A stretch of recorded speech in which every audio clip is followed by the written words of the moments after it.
నమస్కారం, ఏడియన్ న్యూస్కి స్వాగతం. నెల్లూరు జిల్లా రాపూరులో ప్రియుడి మోజులో పడి భర్తను హత్య చేసిన సంఘటన చోటు చేసుకుంది. రాపూరులోని అరుంధతి వాడకు చెందిన లేబాకు సీనయ్య 28కు ధనమ్మతో గతంలో వివాహమైంది. ఆమెకు కళ్యాణ్ అనే మరో వ్యక్తితో వివాహత సంబంధం ఏర్పడినట్లు సమాచారం.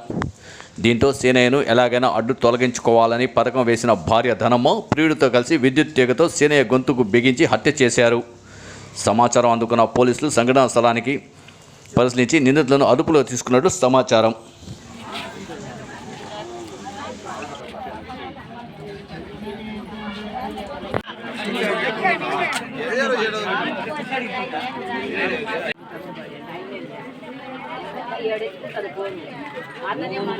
మ్యాటర్ వచ్చిందా? మ్యాటర్ ఇదేనైతే అదే కదా కాంక్రీట్ ఇట్రా